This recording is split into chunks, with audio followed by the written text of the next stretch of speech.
इस वक्त सुभाष चंद्र बोस की प्रतिमा पर पुष्पांजलि अर्पित कर रहे हैं। यहाँ पर श्रद्धांजलि देने के बाद प्रधानमंत्री कोलकाता में अपना रोड शो शुरू करेंगे और आप देख सकते हैं कि काफ़ी भीड़ वहाँ पर मौजूद है। प्रधानमंत्री सभी का अभिवादन वहाँ पर स्वीकार कर रहे हैं। ये नेताजी सुभाष चंद्र बोस की प्रतिमा है जिस पर पुष्पांजलि अर्पित करने के बाद प्रधानमंत्री कोलकाता में अपना रोड शो वहाँ पर शुरू कर रहे हैं और अब ये प्रधानमंत्री का रोड शो शुरू होने वाला है। पश्चिम बंगाल के दौरे पर हैं प्रधानमंत्री नरेंद्र मोदी।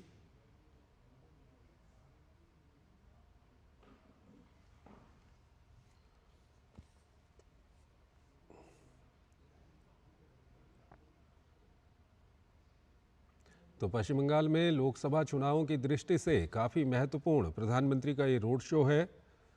सुभाष चंद्र बोस की प्रतिमा पर पुष्पांजलि अर्पित की है प्रधानमंत्री ने और यहाँ से ये रोड शो श्याम बाजार से शुरू होकर शिमला स्ट्रीट स्थित स्वामी विवेकानंद के आवास पर जाकर समाप्त होगा। और इस दौरान प्रधानमंत्री बाग बाजार स्थित मां शारदा के आवास पर भी जाएंगे। और फिलहाल ये रोड शो, आपको ये दृश्य हम दिखा रहे हैं पश्चिम बंगाल के कोलकाता से, जहां पर ये रोड शो अब शुरू हो चुका है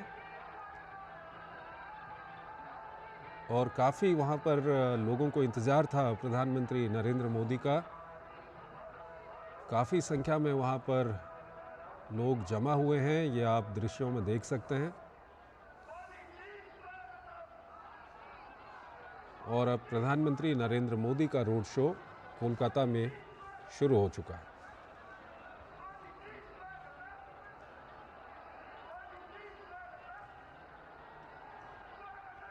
आपको बता दें कि इस रोड शो की जो थीम है वो बांग्लीर मोने मोदी रखा गया है और काफ़ी वहाँ पर लोगों को इंतज़ार था प्रधानमंत्री मोदी का। और अब प्रधानमंत्री मोदी वहाँ पर पहुँच चुके हैं और उन्होंने अपना रोड शो शुरू कर दिया है। ये सीधे दृश्य हम आपको दिखा रहे हैं पश्चिम बंगाल की राजधानी कोलकाता से। और जैसा कि अभी रोड शो शुरू होने से पहले हम दर्शकों को जब खबरें बता रहे थे उसमें हमने बताया था कि प्रधानमंत्री ने खुद कहा है कि इस बार भाजपा के पक्ष में पूरे देश में सबसे अच्छा परिणाम पश्चिम बंगाल से आएगा। ये प्रधानमंत्री की ओर से खुद कहा गया और इसका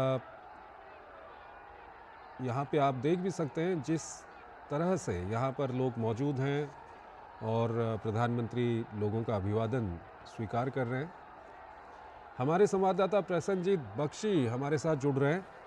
उनसे हम बात करेंगे। प्रसन्नजीत, सबसे पहले तो आपसे ये जानना चाहेंगे कि ये रोड शो कितना लंबा है और किस तरह का इंतज़ार वहाँ पर लोगों के बीच देखा आपने प्रधानमंत्री को लेकर के? देखिए चंद्रशेखर, ये जो जगह है, पहली बात तो यह है कि ये प्रधानमंत्री नरेंद्र मोदी कोलकाता में ये पहली बार रोड शो कर रहे हैं। तो जाहिर सा है कि लोगों के मन में, चाहे वो बीजेपी के समर्थक हो ना हो, लेकिन कोलकाता में लोगों के मन में नरेंद्र मोदी जैसे एक प्रधानमंत्री को देखने का जो उत्सुकता है वो तो है ही। लेकिन जिस तरह से लोग उधर पड़े हैं, ये जो छोटा ये रास्ता जो पुराने कोलकाता की रास्ता है, इसका चौड़ाई इतना भी नहीं है कि बाकी जगह की रोड शो में जैसे लोग दोनों साइड पे काफी जगह लोगों को मिल जाता है, लेकिन यहाँ पे जगह मिलना काफी मुश्किल है। लेकिन फिर भी लोग जिस तरह से दोनों साइड पे उभर उठे हैं और दूसरी बात यह है यहाँ पे कि अगर सुरक्षा की दृष्टि से देखें तो दोनों साइड में भी बाएं तरफ और दाहिने तरफ पुराने मकान है कई सारे। उस पुराने मकान जो 100-200 साल के पुराने हैं, उसके ऊपर भी सिक्योरिटी ठीक रखना ये भी एक चुनौती है। लेकिन ये सब कुछ के बावजूद भी लोग जिस तरह से पहुंचे हैं, करीब 2-2.5 किलोमीटर की ये लंबाई है रास्ता का, एक तरफ नेताजी सुभाष चंद्र बोस की मूर्ति पर उन्होंने जो माल्यार्पण किया है उसे सैम बाजार कहते हैं, और दूसरी तरफ जो शिमला स्ट्रीट है या विवेकानंद रोड है वो स्वामी विवेकानंद जी का घर है। वहाँ पे जो अभी रामकृष्ण मिशन ने नई तरीका से पूरा सजावट किया है, पूरे घर का बाहर का जो एरिया है वहाँ पे मंदिर बनाया। तो ये जो 2-2.5 किलोमीटर जिस तरह से भीड़ है उसे लगता है कि 1 घंटा तो लग ही जाएगा पूरे ठीक है, हमारे संवाददाता प्रसन्नजीत बता रहे हैं कि करीब 2-2.5 किलोमीटर का ये रास्ता है जिस पर प्रधानमंत्री मोदी वहाँ पर रोड शो कर रहे हैं और भारी संख्या में वहाँ पर भीड़ जुटी हुई है प्रधानमंत्री का स्वागत करने के लिए और प्रधानमंत्री भी हाथ हिलाकर लोगों का अभिवादन स्वीकार कर रहे हैं। हमारे संवाददाता विनोद मिश्रा हमारे साथ जुड़ गए हैं। विनोद जी, प्रधानमंत्री ने जो इंटरव्यू दिया था उसमें प्रधानमंत्री ने ये कहा है कि इस बार पूरे देश की अगर हम बात करें तो पश्चिम बंगाल का जो नतीजा है वो बीजेपी के पक्ष में सबसे अच्छा नतीजा पश्चिम बंगाल से आने वाला है। और यहाँ पर भी हम देख रहे हैं कि काफ़ी लोग वहाँ पर जमा हैं, प्रधानमंत्री भी कोलकाता में रोड शो कर रहे हैं, क्या कुछ कहेंगे? जोशी जी, आपने बिल्कुल सही कहा और अभी हमारे जो संवाददाता प्रसेनजीत जी बता रहे थे, मैं उसी को थोड़ा सा आगे बढ़ाता हूँ कि देखिए ये इस बार का ये जो रोड शो है नॉर्थ कलकत्ता का, ये इसलिए भी इम्पोर्टेंट है कि लास्ट फेज के इलेक्शन में जो पिछली बार 2019 में बीजेपी की कोई भी एक सीट नहीं हो पाई थी, तो ये एक बीजेपी के लिए चैलेंज था कि लास्ट फेज के इलेक्शन में पश्चिम बंगाल का जो ये कोलकाता सेंट्रिक है उन सारे सेंट्रिक एक जगह पे बीजेपी अपना एक तरह से आप कहें कि वो पूरा का पूरा अपनी ताकत लगाई हुई। और प्राइम मिनिस्टर के मोदी का अगर इधर आप रोड शो देख रहे हैं नॉर्थ कलकत्ता में, तो साउथ कलकत्ता में ममता बनर्जी भी साथ साथ उनका भी रोड शो और उनकी भी रैलियां सब चल रही है। लेकिन जब आपका सवाल है, जब पीएम ने कहा है कि कलकत्ता का पश्चिम बंगाल जो है वो बेस्ट परफॉर्मर स्टेट होगा बीजेपी के लिए, तो ये बात कहते हुए उनके बात पे कितना इस बात का दम आप इस बात से समझ सकते हैं कि जो कलकत्ता में जब बीजेपी इतने दिन के संघर्ष के बाद भी कलकत्ता में अपना एक इस तरह का आधार नहीं बना पाया था, और आज के जो कलकत्ता आप देखते हैं तो उसमें आपको लगता है कि एक जन सैलाब सा कलकत्ता के इस 2-2.5 किलोमीटर में उमड़ पड़ा है। और ये जब जन सैलाब आप देखते हैं, लोगों की भीड़ देखते हैं और लोगों की जो उत्सुकता देखते हैं और प्राइम मिनिस्टर को देखने के लिए जो ललक देखते हैं अपने अपने मोबाइल फोन में, उस लम्हे को कैद करने की जो लोगों में एक ललक देखते हैं, तो आप कह सकते हैं कि ये जो नॉर्थ कलकत्ता की जिस रोड से पीएम मोदी अभी गुजर रहे हैं, ये एक सामाजिक क्रांति का एक इलाका माना जाता है। ये भारत के जो राजधानी आप कहते हैं कलकत्ता ब्रिटिश काल में कभी रही है का वो गौरव मिला है कलकत्ता को, तो आप ये कह सकते हैं कि सामाजिक परिवर्तन का सेंटर भी कलकत्ता का यही इलाका रहा है। इसी इलाके में आप कह सकते हैं कि नेताजी सुभाष चंद्र बोस से लेके, और आप अगर बात करेंगे तो रामकृष्ण परमहंस की जो अभी आप शारदा माँ के मंदिर में घर पे आपने देखा पीएम मोदी का श्रद्धांजलि सुमन रखते हुए, तो ये आप कह सकते हैं एक कल्चरल सेंटर है पूरे कलकत्ता का। आप कह सकते हैं कि रिफॉर्म्स को लेके भी अगर ये नॉर्थ बंगाल को आप कहें कि ये देश के लिए अग्रणी भूमिका रही है तो शायद अतिशयोक्ति नहीं होगी। और इस बार जब आप नॉर्थ कलकत्ता में देख रहे हैं कि इस तरह की लोगों की भीड़ और लोगों की ये ललक, तो आप कह सकते हैं कि प्राइम मिनिस्टर मोदी ने जो कहा है कि पश्चिम बंगाल इस बार इनका बेस्ट परफॉर्मर स्टेट होने वाला है, तो शायद कुछ गलत नहीं कहा है। जिस तरह का पश्चिम बंगाल में पीएम ने एग्रेसिवली कैंपेन किया है, जिस तरह से पीएम मोदी ने जो एग्रेसिवली रैलियां किया है, लोगों के एकदम एक एक इलाके में पहुंचे हैं और अपने सरकार के जो 10 साल का उनका अपना ट्रैक रिकॉर्ड रहा है उसको लोगों के सामने में रखा है। और इसके बाद जो ममता टीएमसी और सीपीएम और कांग्रेस के रीजन का उन्होंने लोगों के बीच में वो तस्वीरें रखी है, जैसा कि आज भी आप अपने ही बुलेटिन में बता रहे थे कि पीएम आज भी बता रहे थे इस चीज का कि ये कोई अलग नहीं है, ये सारे एक ही है। अगर आप टीएमसी को वोट दो, कांग्रेस को वोट दो, सीपीएम को वोट दो, तो ये एक ही दुकान है, एक ही सेंटर है जहां पे ये वोट पड़ने हैं। तो वो एक तरह से ये बताने की कोशिश कर रहे हैं कलकत्ता में, खास करके पश्चिम बंगाल में, कि बीजेपी एक अलग पार्टी है जो लोकतंत्र की जो सही मायने में लोकतंत्र है उसकी जड़ें पश्चिम बंगाल में जो एक तरह से सीपीएम के दौर से उखड़ती गई थी, वायलेंस का दौर था, चाहे प्री पोल का इलेक्शन हो, पोस्ट पोल इलेक्शन इलेक्शन हो, आप एक खून रक्त रंजित बंगाल हम लोग देखते रहे हैं। पंचायत के इलेक्शन में आपने देखा, एमएलए के इलेक्शन में देखा, और एमपी के इलेक्शन में अभी आपने 6 फेज के चुनाव के सब होते होते आपने देखा, हर जगह एक वायलेंस का नगारा रहता है। और इसके सामने में जो संदेश खाली का जो ये एपिसोड रहा है, वो भी पूरे दुनिया को और खास करके भारत को, देश को शर्मसार किया है। तो ये 7वें फेज के दौर में जब पीएम मोदी की ये रैली देखते हैं, ये रोड शो आप देख रहे हैं, तो इसका मैसेज 7 फेज के जो चुनाव में जो होने 1 जून को होने वाला है, कमोबेश आपको ये बात मैं एकदम बिल्कुल श्योर कह रहा हूं कि इस बार का जो ये फेज का जो चुनाव है, उसमें बीजेपी का जो कॉन्फिडेंस है, जो पीएम मोदी का कॉन्फिडेंस है, वो सचमुच ये भीड़ और लोगों की ये ललक दिखाती है। ठीक है विनोद जी, आप हमारे साथ बने रहिए। हमारे साथ हमारे संवाददाता विशाल वेरिस्टो हमारे साथ जुड़ गए हैं। वो जहां पर ये रोड शो चल रहा है वहीं पर वो मौजूद हैं। विशाल, किस तरह का उत्साह देख रहे हैं लोगों में आप? देखिए चंद्रशेखर, जब आप ग्राउंड जीरो से बात करते हैं तो आप एग्जैक्ट आपको पता होता है कि क्या सिचुएशन है। देख के सुनी सुनाई बातें करना और ग्राउंड से बोलना, ये टोटली डिफरेंट हो जाता है। और ग्राउंड पे मैं जब से आया हूं, मैं देख रहा हूं कि लोगों में जबरदस्त उत्साह है और बीजेपी बहुत कॉन्फिडेंट नजर आ रही है, क्योंकि लोगों से बातचीत में पता चल रहा है कि 10 साल का जो ममता बनर्जी का जो रूल रहा है, उसको लेकर वो उनमें काफी नाराजगी है। और आज प्रधानमंत्री ने जिस तरह से बात की है, अभी उन्होंने बारासात में रैली की और रैली में उन्होंने ये बता दिया कि विकसित भारत में पूर्वी भारत का बहुत बड़ा योगदान है। और उन्होंने कहा कि टीएमसी का जो रूल है, लोग उससे उकता गए हैं। और जैसे ही उन्होंने ये बोला तो एक जबरदस्त शोर पीएम के इस बात पे रिस्पांस आया। और पीएम को देखकर जिस तरह का एक्साइटमेंट मैं देख रहा हूं, क्योंकि मैं कुछ रैलियां कवर कर चुका हूं बंगाल में, कृष्णानगर, बारासात और झारग्राम, और हर जगह प्रधानमंत्री को देखने के लिए खासतौर से महिलाओं और बच्चों में खासा उत्साह है। और आज प्रधानमंत्री ने स्टेज से कुछ बच्चों के लिए कहा कि मैं देख रहा हूं कि कुछ बच्चे हाथों में तस्वीरें लेकर आए हैं जो उन्होंने खुद बनाई हैं, और उसमें से एक तस्वीर भी मैंने आगे फॉरवर्ड किया जो प्रधानमंत्री ने कहा कि भाई इनकी ये कलेक्ट कर लो। प्रधानमंत्री ने कहा आप इस पे एड्रेस लिख दीजिए, अपना फोन नंबर लिख दीजिए, मैं आपसे खुद बात करूंगा। तो जो इंस्टेंट कनेक्ट प्रधानमंत्री बनाते हैं लोगों के साथ, वो लोगों के दिलों को छू जाता है। और यही आज देखने को मिला। और ये जो हुजूम देख रहे हैं आप कलकत्ता के रोड शो का, इसकी एक झलक हमने दिन में देखी थी जब प्रधानमंत्री ने बारासात की रैली ग्राउंड तक पहुंचते हुए दोनों तरफ लोग काफी बड़ी तादाद में उनको देखने के लिए मौजूद थे। तो बीजेपी का जो कॉन्फिडेंस है, उसके पीछे प्रधानमंत्री की अपनी लोकप्रियता है और प्रधानमंत्री से जो अपेक्षा है बंगाल की, वो जबरदस्त है और हमेशा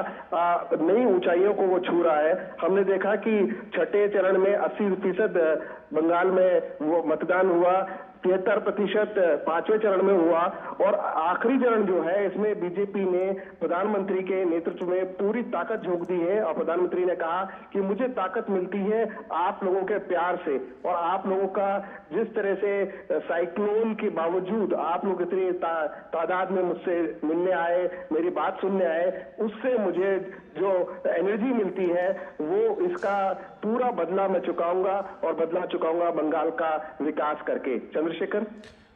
विशाल, आप पश्चिम बंगाल में कई जगहों पर आप मौजूद रहे। आज प्रधानमंत्री ने एक साक्षात्कार के दौरान पीएम मोदी ने दावा किया है कि इस बार जो नतीजे आएंगे उसमें सबसे अच्छा नतीजा पूरे देश में पश्चिम बंगाल से आने वाला है बीजेपी के लिए। क्या कुछ देखा आपने ग्राउंड पर? क्या कुछ कहेंगे प्रधानमंत्री के इस दावे को लेकर के? चंद्रशेखर, जब चुनाव आते हैं तो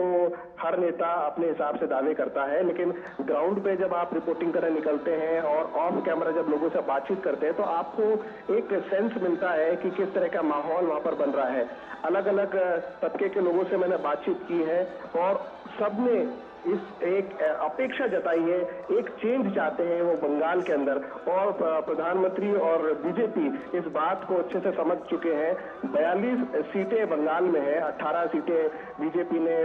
पिछले चुनाव में हासिल की थी, जो उनका अब तक का सबसे अच्छा प्रदर्शन था। और अब बीजेपी इसको नेक्स्ट लेवल पे ले जाना चाहती है और बीजेपी चाह रही है कि बंगाल में ज्यादा से ज्यादा सीटें उसके खाते में आए। और जो कॉन्फिडेंस है प्राइम मिनिस्टर का, वो इसी से रिफ्लेक्ट होता है कि लोगों को प्राइम मिनिस्टर से बहुत ज्यादा उम्मीदें हैं और लोग चाहते हैं कि बीजेपी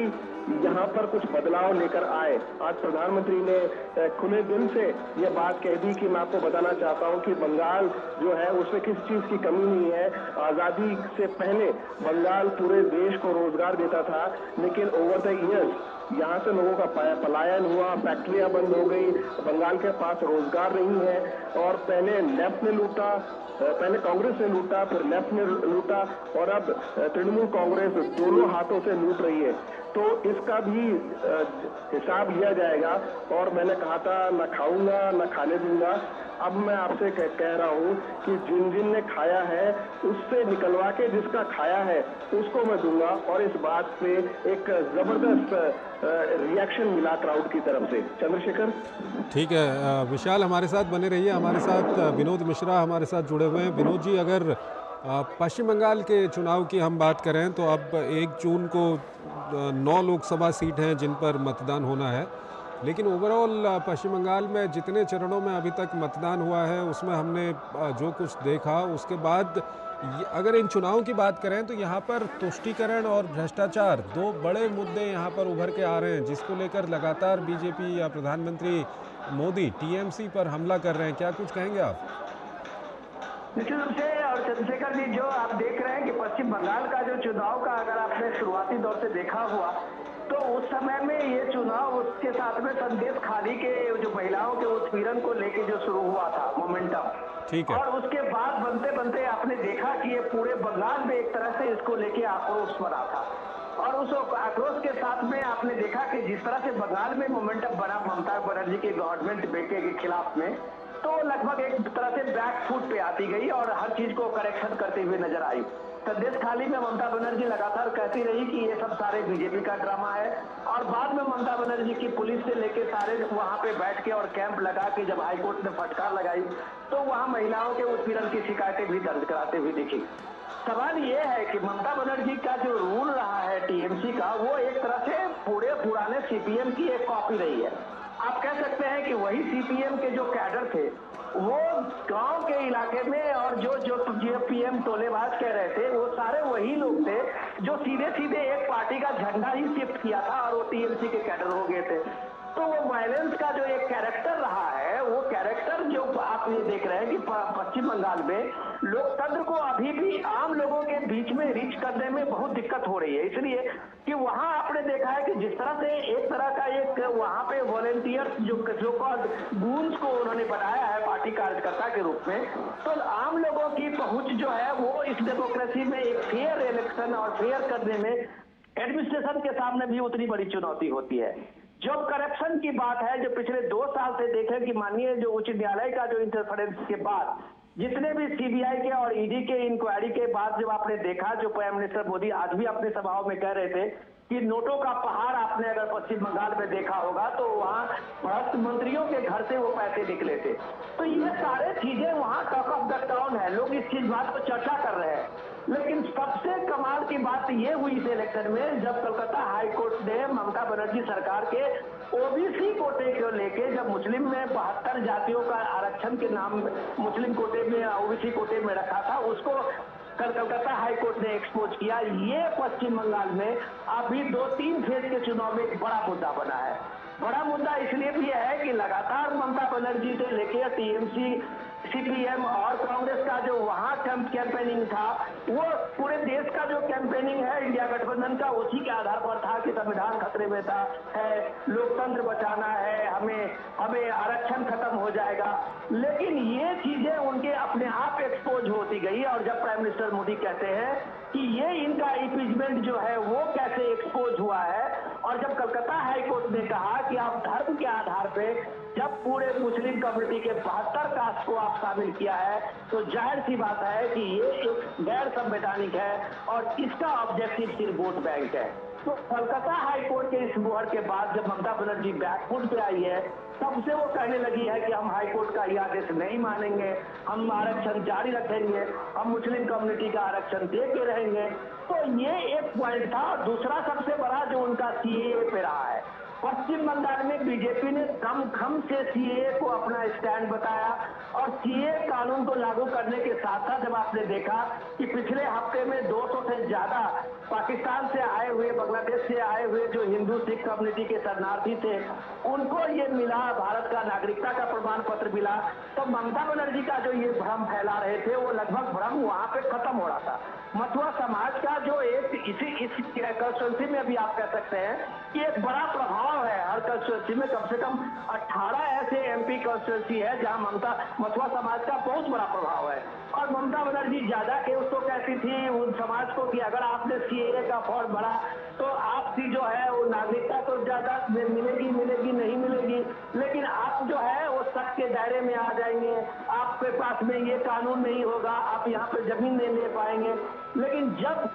एग्रेसिवली कैंपेन में पीएम मोदी ने, अमित शाह ने यह बताना शुरू किया कि सीएए को कोई हटा नहीं सकता, इस कानून को कोई बदल नहीं सकता, ये पूरे उन सारे शरणार्थियों के लिए है जिसने आज विभाजन का दंश झेला है, जो भारत में शरण लेने के अलावा उनके पास कोई चारा नहीं रहा था, वो ऐसे हिंदू सिख ईसाई जैन ऐसे कम्युनिटी के लिए ये भारत शरण देने की बात कही है, उनको नागरिकता देने की बात कही है। तो तब से जब भारत सरकार का ये स्टैंड क्लियर हुआ है तो वहां भी समाज में ये इम्पैक्ट पड़ा है। तो ऐसे कई ऐसे मुद्दे हैं जिन मुद्दों को लेकर जो ममता बनर्जी शुरू से उठाती रही थी, वो मुद्दों पर ममता बनर्जी खुद घिरती हुई नजर आ रही थी। चंद्रशेखर, बिल्कुल विनोद जी, आप हमारे साथ बने रहिए। विशाल बैरिस्टो हमारे साथ बने हुए हैं, उन्होंने पिछले जो चरणों में पश्चिम बंगाल में चुनाव हुए हैं वो ग्राउंड पर मौजूद थे, उन्होंने वहाँ पर चुनाव भी कवर किए हैं। विशाल, तुष्टीकरण और भ्रष्टाचार दो ऐसे मुद्दे हैं जो लगातार बीजेपी और प्रधानमंत्री नरेंद्र मोदी, ममता बनर्जी और उनकी सरकार पर आरोप लगाते रहे हैं। हाल ही में ओबीसी वाला मामला भी सामने आया। ये जो दोनों मामले हैं, तुष्टीकरण और भ्रष्टाचार, कितना कुछ वहाँ पर, खासकर अगर हम भ्रष्टाचार की बात करें, पिछले दिनों हमने संदेश खाली भी देखा, इसका असर वहाँ के जनमानस पर कितना है? जी चंद्रशेखर, आज आपने बात की संदेश खाली की जो एक महिला है जो शिकार हुई उस उत्पीड़न की और उसको बीजेपी ने कैंडिडेट बनाया, और रेखा पात्रो जो कैंडिडेट है बीजेपी की, उनके लिए प्रधानमंत्री ने कहा कि आज मैं इनके भाषण को सुन के बहुत अभिभूत हुआ हूँ और टीएमसी के पास कोई ऐसा लीडर नहीं है जो इस तरह का भाषण दे सके। और ये हमने बीजेपी ने इनको कैंडिडेट बना के ये बता दिया है कि नारी की अस्मिता को हम कितनी प्राथमिकता देते हैं। इसके अलावा आपने बात की भ्रष्टाचार की, तो अगर आप बंगाल के अलावा ओडिशा और बिहार को भी अगर आप इसमें मिला लें, क्योंकि ये जो पॉपुलेशन है बिहार और उड़िया, ये तीनों स्टेट्स में माइग्रेट करते हैं, और 40 सीटें आपके बिहार की, 21 आपकी उड़ीसा की और 42 आपके बंगाल की। तो बीजेपी ने यहाँ पर फोकस रखा करप्शन और अपीजमेंट, और करप्शन और अपीजमेंट को लेकर बीजेपी बुलडोज कर रही है और वो पूरी तरह से आश्वस्त है कि वो अपने पिछले बार के रिकॉर्ड को वो तोड़ देंगे। और जिस तरह से प्रधानमंत्री लगातार इस इलाके में फोकस कर रहे हैं, खासतौर से बंगाल में, और 2 दिन का दौरा है प्रधानमंत्री का, आज से शुरू हुआ, सुबह से लेकर शाम तक प्रधानमंत्री पूरी एनर्जी के साथ लोगों के बीच में जाते हैं। कल भी उनकी रैलियां हैं, यहाँ पर जनसभाएं हैं, और काकद्वीप पे जहां मैं खुद मौजूद रहूंगा, वहां पर प्रधानमंत्री फिर से एक बार लोगों से मुखातिब होंगे। बार बार वो एक ही बात को उठा रहे हैं कि आप जो लोग हैं बंगाल के, वो एक जुझारू लोग हैं, बंगाल के पास किसी भी चीज की कमी नहीं है। बंगाल ने भारतीय स्वतंत्रता संग्राम में कितना बड़ा योगदान दिया है, बावजूद इसके आज जो आम बंगाली है वो छोटी छोटी चीजों के लिए, बेसिक एमिनिटीज के लिए तरस रहा है। और उसकी वजह ये है कि जो ममता सरकार है, करप्शन और अपीजमेंट के अलावा उन्होंने एक काम ये भी किया कि सेंट्रल की जो स्कीम्स थी उसको उन्होंने ब्लॉक किया, और जो केंद्र की योजना है उसको आम जन तक नहीं पहुंचने दिया, गरीब तक नहीं पहुंचने दिया। इस बात को लेकर प्रधानमंत्री बार बार लोगों के बीच में जा रहे हैं, और जाहिर सी बात है करप्शन को लेकर वो बहुत ज्यादा हमलावर है और उन्होंने कहा कि एक एक चीज का मैं हिसाब लूंगा और आपसे जो छीना गया है वो आपको मैं दूंगा। मैं बंगाल में कुछ वक्त से हूँ और बंगाल में बार बार प्रधानमंत्री ये कह रहे हैं कि जो मुस्लिम आरक्षण का जो मुद्दा है, खासतौर से जो ओबीसी को लेकर, जिसमें बंगाल भी शामिल है, और उन्होंने ये अपीजमेंट के तहत किया है, लेकिन कॉन्स्टिट्यूशन अलाउ नहीं करता कि आप रिलीजन के बेस के ऊपर आप जो है रिजर्वेशन दो। इसके अलावा प्रधानमंत्री ये भी कह रहे हैं कि देखिए, ये जो टीएमसी है, कांग्रेस है, इंडिया अलायंस है या फिर टीएमसी है, ये कभी बोलते हैं कि हम अलग अलग है, कभी हम कहते हैं कि नहीं हम बाहर से सपोर्ट करेंगे। ममता बनर्जी ने कहा कि मैं 1 तारीख की मीटिंग में नहीं आ सकती क्योंकि इलेक्शंस है, और दूसरा साइक्लोन का भी इफेक्ट है। प्रधानमंत्री ने साफ कहा कि हमारी सरकार यहाँ पर नहीं है अभी, बावजूद इसके हमारी सेंट्रल एजेंसीज ने पूरी तरह से मेहनत की है और हमने साइक्लोन को अच्छे से कंट्रोल किया। उसके डिजास्टर मैनेजमेंट की भी उन्होंने तारीफ की। आज एनडीआरएफ की भी प्रधानमंत्री ने तारीफ की और उन्होंने कहा कि केंद्र हर संभव सहायता कर रहा है। तो प्रधानमंत्री बार बार ये बताना चाहते हैं बंगाल के लोगों को, खासतौर से बंगाल की महिलाओं को, कि बीजेपी को अगर आप चुनते हैं तो बीजेपी आपकी सुरक्षा की गारंटी लेता है, बीजेपी आपकी बेसिक एमिनिटीज की गारंटी लेता है, आपके खाने से लेकर आपके किचन और आपके घर। उन्होंने ये भी कहा कि मोदी सिर्फ 4 दीवारी और छप्पर नहीं देता, मोदी जो आपको देता है वो आपको एक घर देता है, एक किचन देता है, एक वॉशरूम देता है, ताकि आप इज्जत के साथ अपनी जिंदगी को जी सके। और यही बंगाल के लिए बहुत जरूरी है। और बंगाल के अंदर जो इंडस्ट्रियलाइजेशन नहीं हुआ, बार बार वो हवाला देते हैं किस तरह से टाटा को यहाँ से मूव करना पड़ा नंदीग्राम से, और किस तरह से नेफ्ट रूल के अंदर फैक्ट्रीज बंद हो गई, बड़ी बड़ी इंडस्ट्रीज बंद हो गई, ताले लग गए। तो अनएम्प्लॉयमेंट का इशू जो बंगाल में बढ़ा, बावजूद इसके कि उसके पास सारी चीजें हैं, उनको रोजगार की तलाश में दूसरे स्टेट्स में जाना पड़ा। तो वो ये कह रहे हैं कि हम ये चाहते हैं कि जो बंगाल डिजर्व करता है हम बंगाल को वो दें, और ये तभी संभव है कि आप अपना वोट इधर उधर डाल के वेस्ट ना करें। अगर आप सीपीएम में भी वोट डालते हैं तो भी वो इंडिया अलायंस के थ्रू टीएमसी के पास जाएगा, लेकिन अगर आप बीजेपी को वोट डालते हैं तो उससे मेरे हाथ मजबूत होंगे, और मैं आपको ये गारंटी देता हूं कि आपका जो छीना गया है वो मैं आपको सूद समेत लौटाऊंगा। चंद्रशेखर। बिल्कुल विशाल, आप हमारे साथ बने रहिए। हमारे साथ विनोद मिश्रा भी हमारे साथ जुड़े हुए हैं, उनसे हम बात करें। उससे पहले हम दर्शकों को बता दें कि इस वक्त प्रधानमंत्री एक रोड शो कर रहे हैं कोलकाता में, पश्चिम बंगाल के कोलकाता में। प्रधानमंत्री इस वक्त एक रोड शो कर रहे हैं, भारी संख्या में वहाँ पर सड़क के दोनों ओर लोग मौजूद हैं। प्रधानमंत्री उनका अभिवादन स्वीकार कर रहे हैं और ये आपको हम दृश्य कोलकाता से दिखा रहे हैं। विनोद मिश्रा हमारे साथ जुड़े हुए हैं। विनोद जी, अगर आज जो ममता बनर्जी की ओर से जो बयान दिया गया उसमें उन्होंने कहा है कि जब हमने सीपीएम को ख़त्म कर दिया तो बीजेपी को भी हम ख़त्म कर देंगे, ये सवाल मैं इसलिए पूछ रहा हूँ क्योंकि ममता बनर्जी की एक वक्त जो लड़ाई थी वो सीपीएम से थी, और वो दौर था जब पश्चिम बंगाल में सीपीएम का शासन हुआ करता था। तो क्या ममता बनर्जी ये समझ चुकी हैं कि पश्चिम बंगाल में बीजेपी इस वक्त बहुत बड़ी ताकत बन चुकी है? चंद्रशेखर, मैं आपके सवाल का जवाब देने की कोशिश करूं उससे पहले आज ये अगर आप कलकत्ता में हैं तो श्यामा प्रसाद मुखर्जी की चर्चा करना जरूरी हो जाता है। तो जब आप श्यामा प्रसाद मुखर्जी की बात करते हैं, जनसंघ के संस्थापक श्यामा प्रसाद मुखर्जी थे और वो उस कलकत्ता में आज पीएम मोदी है, तो आप कह सकते हैं कि ये बीजेपी का एक पैतृक इलाका है। पैतृक इलाका मैं इसलिए कह रहा हूं कि ये अगर बीजेपी के शीर्षक पुरुष का नाम अगर ले 2-4 में, तो श्यामा प्रसाद मुखर्जी सबसे पहला नंबर आते हैं। और उस श्यामा प्रसाद मुखर्जी के कलकत्ता में अगर आप पीएम मोदी है तो जाहिर सी बात है कि उनके अंदर में एक अपना वो भाव है जो अपने संस्थापक के उस शहर में, उस इलाके में है। तो वो श्यामा प्रसाद मुखर्जी के बातों को जब हम आप देखते हैं कि एक जम्मू कश्मीर की जो आप आज देख रहे हैं बदली हुई हालत, और नया कश्मीर की आप बात करते हैं आर्टिकल 370 एब्रोगेशन के, तो वो लड़ाई लड़ने वाला भी श्यामा प्रसाद मुखर्जी ही थे। जिस श्यामा प्रसाद मुखर्जी का एक देश एक विधान एक निशान का संकल्प लेके वो जब जम्मू कश्मीर में वो क्रॉस किए थे, कठुआ बॉर्डर से वहाँ लखनपुर बॉर्डर क्रॉस किए थे, तो शेख अब्दुल्ला सरकार ने उनको अरेस्ट कर लिया।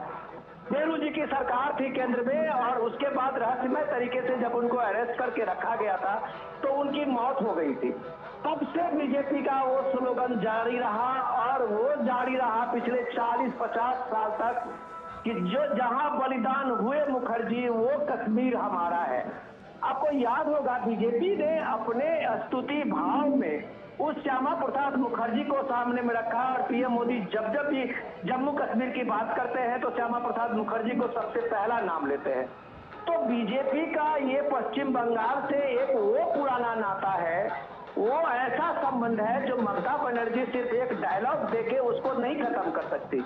वहां बीजेपी की जड़ें हैं, वहां बीजेपी के लिए वहां पे संघ का एक बड़ा काम है।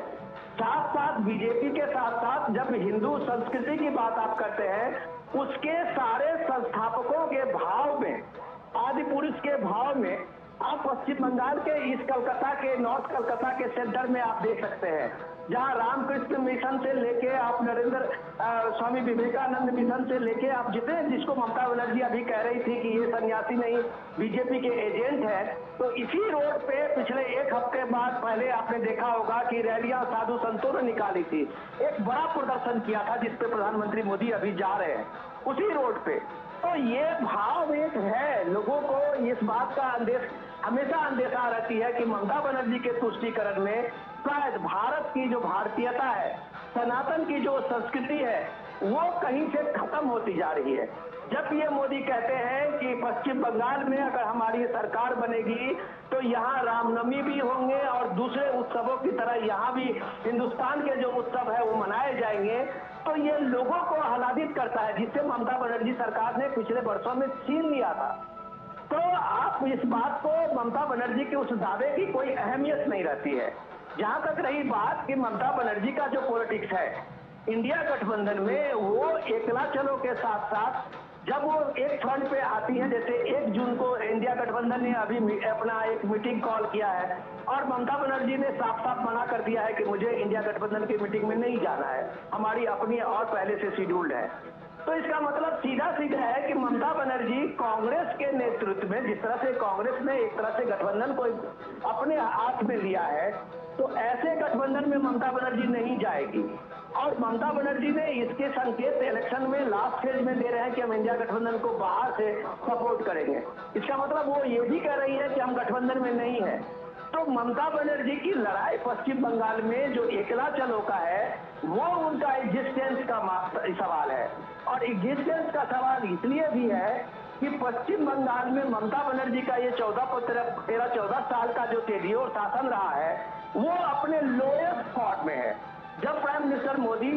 अभी जितनी भी रैलियां हैं, उस रैली में जब वो सारी चीजों का लोगों के सामने में रखते हैं, अपनी सरकार की उपलब्धि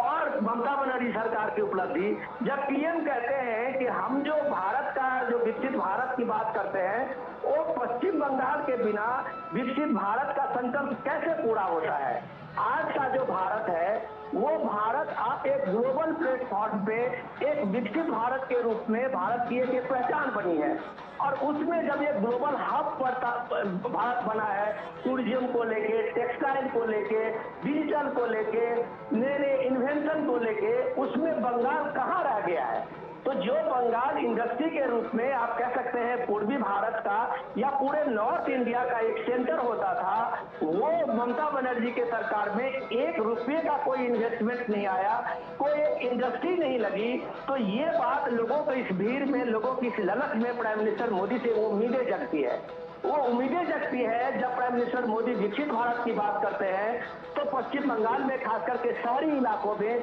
ये अब लगने लगा है कि शायद पीएम मोदी के रास्ते पे इन सारे शहरी इलाकों का वही जो एक ग्लोबल हब बनता जा रहा है भारत के अन्य शहर, उस शहर का दर्जा भी कभी पश्चिम बंगाल का भी होगा। उस शहर का जो डेवलपमेंट है कभी देश के दूसरे राज्यों के बड़े शहरों की तरह होगा। ये ललक भी आपको कलकत्ता के इस रैलियों में दिख रहा है, इस रोड शो में दिख रहा है। जो ये सारी चीजें जो है वो आप एक देश के फलक पे जब देखते हैं और पश्चिम बंगाल कैसे पीछे छूटता गया है, तो लोगों के सामने में आज पीएम मोदी है जो एक उम्मीद जगाती है, एक भरोसा देता है, और यही भरोसा जो है लोगों को इतने भारी तादाद में आप देख रहे हैं कलकत्ता के इस व्यवसायी और एक इस शहर के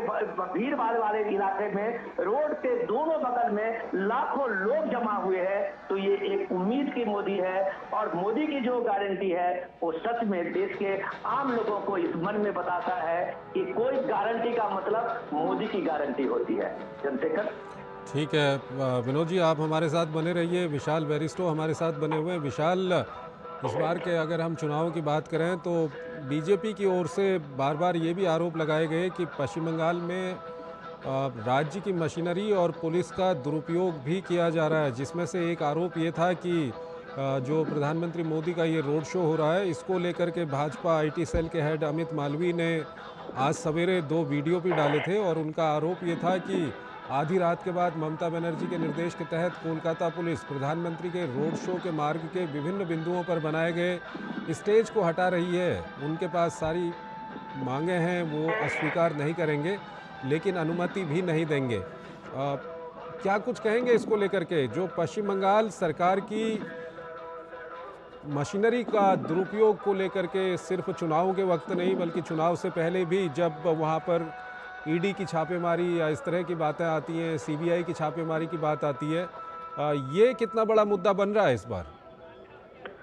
देखिए चंद्रशेखर, जब हम पिछड़े राज्यों की बात करते हैं तो बिहार और बंगाल का नाम जरूर आता है, और मैं दोनों जगह मैंने चुनाव कवर किया और मैंने दोनों जगह देखा कि वाकई में अगर हम विकसित भारत की बात करते हैं तो ये 2 स्टेट ऐसे हैं जो काफी पीछे छूट गए हैं, और खासतौर से ग्रामीण इलाकों में बहुत ज्यादा गरीबी और पिछड़ापन देखने को मिला। आपने बात की सरकारी मशीनरी के दुरुपयोग की, तो मैं आपको ये बता दूं कि ये बात जरूर है, और खुद हमारे सहयोगियों ने इस बात को महसूस किया। आज प्रधानमंत्री की रैली थी और उससे पहले पुलिस कमिश्नर कोलकाता ने एक आदेश निकाला कि ये ऐसा लगता है, हमारे पास ऐसी खबर है कि यहाँ पर हिंसक प्रदर्शन हो सकते हैं, जिसको देखते हुए कलकत्ता में 28 मई से लेकर 60 दिनों के लिए धारा 144 लागू कर दी गई है। और इसका पूरा जो गेम प्लान था वो समझ में आ रहा था कि प्रधानमंत्री के कैसे जो प्रोग्राम है उसको कैसे डिस्टर्ब किया जाए, और डीडी न्यूज जो कि प्रधानमंत्री के सारे प्रोग्राम्स को बहुत अच्छे से कवर करता है, तो काफी दिक्कतें आई हमारे डीएसएजी लगाने में। उन्होंने अड़चनें पैदा करी, कैमरे के राइजर नहीं बनाने दिए, और बार बार उन्होंने हमको परेशान करने की कोशिश की। तो ये जो ट्वीट में जो बात कही गई है वो हमारा जो पर्सनल एक्सपीरियंस है, मैं उसे बता रहा हूँ कि वो उसको क्वांटिफाई करता है कि काफी जो है पुलिस का जो जिस तरह से इंस्ट्रक्शंस है उनके पास उनके सुपर बॉसेस से, तो उसके तहत जो है ये जरूर कोशिश की जाती है। लेकिन उस कोशिश के पीछे चंद्रशेखर हमको ये बात समझना होगा, ठीक है ये बंगाल श्यामा प्रसाद मुखर्जी की जन्मस्थली है, लेकिन इतना जरूर है कि ये टीएमसी के लिए अस्तित्व की लड़ाई है। और चूंकि ममता बनर्जी का एक लंबा राज है, एंटी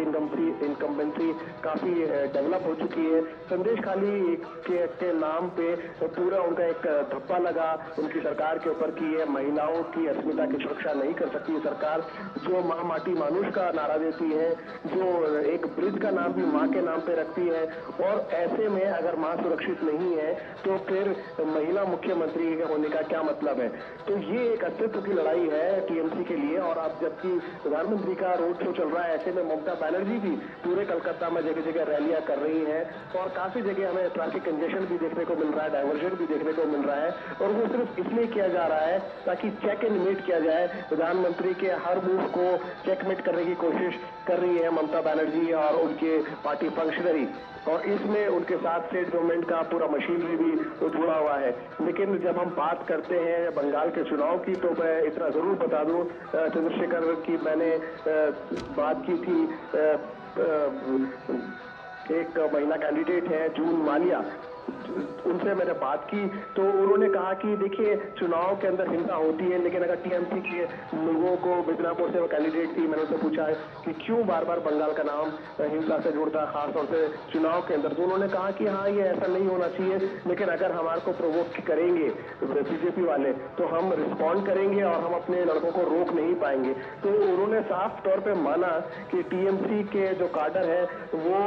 हिंसक हो जाता है, वो अग्रेशन के साथ आगे बढ़ता है। और मैंने खुद इस बात का मैंने एक्सपीरियंस किया जब मिथुन दा, जिन्हें यहाँ पर मिथुन दा कहते हैं, मिथुन चक्रवर्ती का रोड शो था अग्नि मित्रा पॉल के समर्थन में, जब वो बुद्धापुर में रोड शो कर रहे थे तो अचानक टीएमसी के काडर की तरफ से पानी की बोतलें फेंकी गई और एक बड़ी अजीब स्थिति पैदा हो गई और ऐसा लगा कि हिंसक हो सकता है, लेकिन पैरामिलिट्री की स्ट्रॉन्ग प्रेजेंस की वजह से उसको कंट्रोल में किया गया। तो यहाँ पर जो चुनाव है उसका सारा दारोमदार जो है वो पैरामिलिट्री फोर्सेस के ऊपर आ गया है और उनको ये देखना पड़ रहा है, क्योंकि स्टेट पुलिस जो है वो कई जगह ये देखा गया है कि वो अपना रोल अच्छे से नहीं निभा रही है और वायलेंस को कंट्रोल करने भी वो इनकेपेबल रही है और फेल भी हुई है। तो ऐसे में छठा चरण आपने देखा, पांचवा चरण आपने देखा, छठा चरण आपने देखा, छठे चरण में एक आदमी की मौत हुई और जगह जगह आगजनी हुई और झारग्राम के तो जो कैंडिडेट है डॉक्टर टूडू, उनके सिक्योरिटी पर्सन को, उनके पीएस को, उनको चोट भी आई। तो ये अब सातवें चरण में जो बिल्कुल क्लाइमैक्स है, ऐसे में जो टेम्पर्स है वो बहुत हाई है और ये अगर सेफ और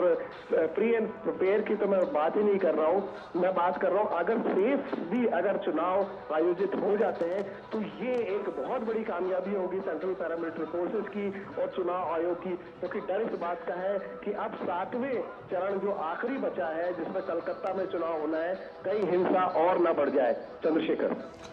हाँ बिल्कुल विशाल, विनोद जी हमारे साथ बने हुए। विनोद जी, बंगाल की राजनीति का हिंसा का इतिहास रहा हुआ है, कभी वहाँ सीपीएम के कार्यकर्ताओं और तृणमूल के कार्यकर्ताओं में झड़प देखी जाती थी, काफ़ी हिंसा देखी जाती थी। इस बार सबसे अच्छी बात यह है कि 6 फेज़ हो चुके हैं और कोई बड़ा ऐसा मामला आया नहीं। हालांकि छठे फेज़ का जब चुनाव हो रहा था उस वक्त बीजेपी के एक उम्मीदवार को तृणमूल के कार्यकर्ताओं ने पत्थरबाजी की थी, उसकी गाड़ियां तोड़ दी थी, उसका जो सिक्योरिटी गार्ड था उसके सर में भी चोट आई थी। हिंसा और बंगाल की राजनीति और हिंसा को लेकर के क्या कुछ कहेंगे? विनोद जी, मेरी आवाज आ रही है? आज का जो थीम है, आज का जो नॉर्थ कलकत्ता का जो ये आप देख रहे हैं रोड शो पीएम मोदी का, तो बड़ा ही सुंदर सा नाम है बंगाली मोने मोदी। बंगाल के मन में मोदी जो है वो इस थीम से आज का ये रोड शो का आप जब नजारा देखते हैं और जब मैं देखता हूँ रोड शो के दोनों के साथ में चलते हुए लोगों का हुजूम और उसके साथ में जो वहाँ लोकल आर्टिस्ट सब का जो आप देख रहे हैं कि जिस तरह से उस कारवा को आगे बढ़ाते हुए लोकल लोग वहाँ पे चल रहे हैं अपने नृत्य और अपने आर्ट का प्रदर्शन करते हुए, तो आप कह सकते हैं कि बंगाल के मन में मोदी जो है वो एक यहाँ के सीन में एक आपको एक अलग सा तस्वीर बनाते हुए दिखता है। इस दृश्य को जब आप देखते हैं तो पश्चिम बंगाल का जो इतिहास रहा है रक्त रंजित बंगाल का, तो उसमें आपको लगता है कि बंगाल जो है उन सब चीजों से एक आगे बढ़ना चाह रहा है। आगे मैं इसलिए बढ़ना चाहने की बात आपको कह रहा हूँ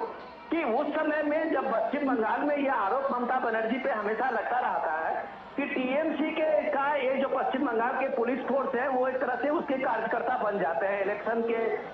प्रोसेस से लेके और इलेक्शन के पोलिंग तक पे। लेकिन इस बार जब इलेक्शन कमीशन की वहाँ इस कॉन्फिडेंस देने के लिए पैरामिलिट्री फोर्सेस की जो वहाँ व्यवस्था है और उसके साथ साथ में वहाँ पे इतने सैकड़ों वहाँ ऑब्जर्वर लगाए गए हैं, तो जाहिर सी बात है वो कंट्रोल तो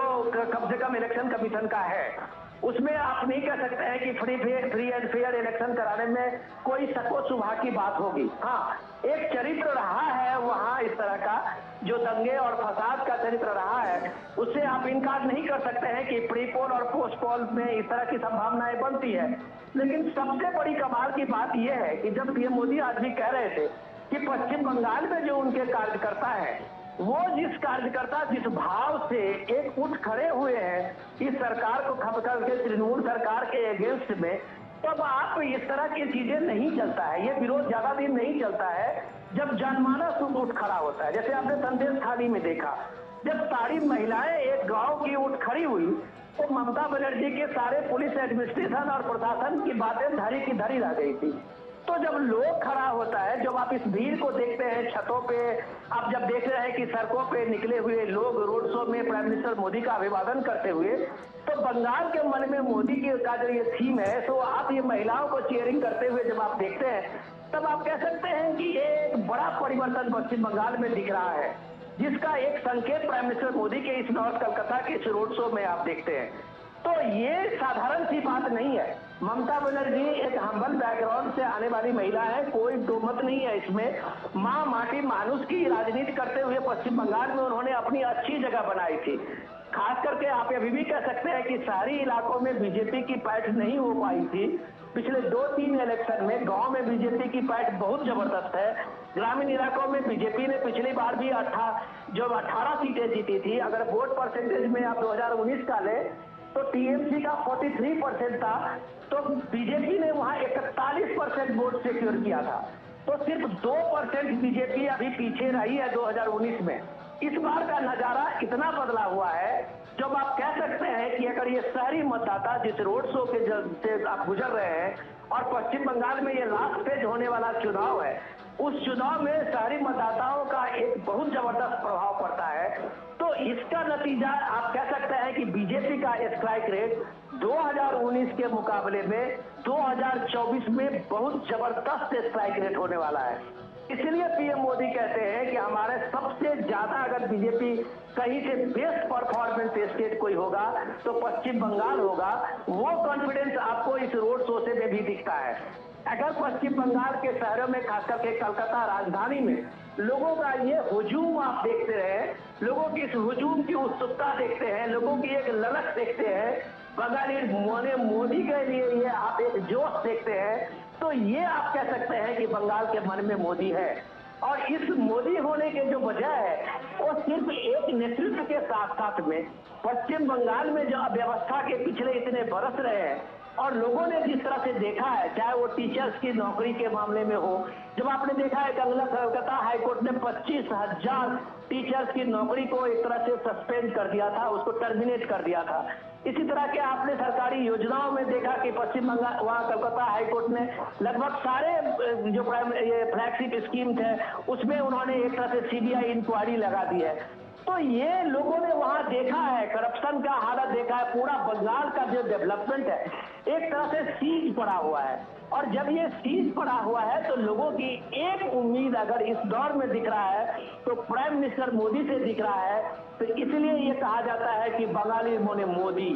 बंगाल के मन में अगर मोदी है तो इसकी झलक आप पीएम के इस रोड शो में, कोलकाता के इस रोड शो में देख सकते हैं, लोगों के इस उत्सुकता में देख सकते हैं, लोगों की इस ललक में देख सकते हैं कि फूल बरसाते हुए लोगों का जो आप देख रहे हैं और प्राइम मिनिस्टर मोदी का ये कारवां चलते हुए देख रहे हैं। तो आप कह सकते हैं कि जब शहरी इलाकों में बंगाल के मन में मोदी है तो जाहिर सी बात है ग्रामीण इलाकों में तो मोदी का और बीजेपी का बेस तो पहले से बना हुआ है। और ये बेस जब बीजेपी का बनता है तो 2024 आप सच में अगर आप माने तो बंगाल, पश्चिम बंगाल एक बड़ा गेम चेंजर होने वाला है। इसकी झलक भी प्राइम मिनिस्टर मोदी के आज के कलकत्ता रोड शो में हम पाते हैं। चंद्रशेखर जी। विनोद जी, ये कितना बड़ा मुद्दा बनेगा जो 77 मुसलमान जातियों को ओबीसी घोषित करना गैर कानूनी और असंवैधानिक करार दिया कलकत्ता हाईकोर्ट ने, और उसके बाद इसको लेकर के जो राजनीति शुरू हुई, एक तरफ बीजेपी ने टीएमसी पर हमला किया तो टीएमसी ने न्याय व्यवस्था पर भी सवाल खड़े कर दिए, उन्होंने कई जजों पर भी सवाल खड़े कर दिए। उसको लेकर के आज प्रधानमंत्री ने भी हमला किया, उन्होंने कहा कि न्यायपालिका का गला घोंटा गया है बंगाल सरकार के द्वारा। ये कितना बड़ा मुद्दा है इस बार के चुनाव में अगर हम बंगाल की बात करते हैं तो? देखिए, पीएम मोदी लगातार अपनी जनसभाओं में कहते रहे हैं कि हमारा कोई मुस्लिम विरोधी एजेंडा नहीं है,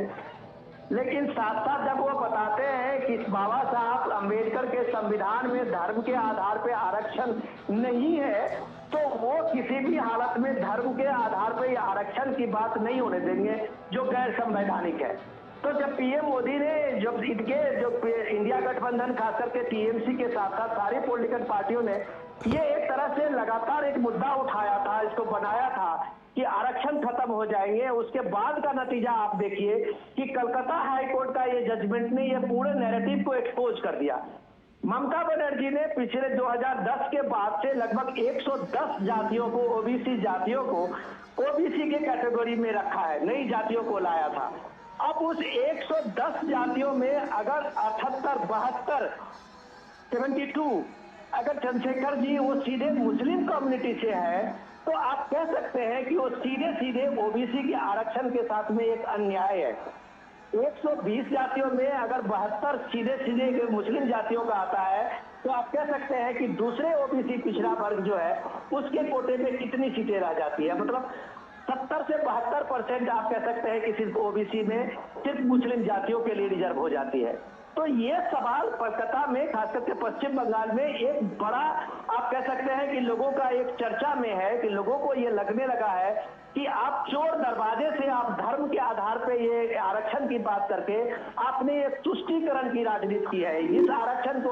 आप एपीजमेंट की राजनीति आपने की है, जो कांग्रेस ने कर्नाटक में की है, आंध्र प्रदेश में की है, तेलंगाना में की थी, केरल में सीपीएम सरकार ने की थी। तो इस तरह का जहां जहां जिस पार्टी को लगा है उसने अपने इस आरक्षण को बैकडोर से लाने की कोशिश की है। तो ये ओबीसी को लेके जो पिछड़े वर्ग के लोग हैं उनके अंदर ये चेतना जरूर बनी है कि उनके साथ एक धोखा हुआ है। जो पार्टी ये बात की सफाई लोगों में बता रहे थे कि यह बीजेपी को 400 सीट क्यों चाहिए तो वो आरक्षण खत्म कर देंगे, उनको ये बात सामने में ये बात पता लगा है कि वो आरक्षण तो खत्म करने की बात तो कभी कहा नहीं, लेकिन इन्होंने बैकडोर से आरक्षण खत्म कर दिया। तो ये चीजें एक बड़ा सवाल है जो ममता बनर्जी के माटी मानुष को एक बड़ा कहता बड़ा डेंट देने वाला है। इसके साथ में अगर आप देखिए तो पश्चिम बंगाल में जो सबसे बड़ा अभी आज की तारीख में ये है, आज का इशू है, वो इंफ्रास्ट्रक्चर का है।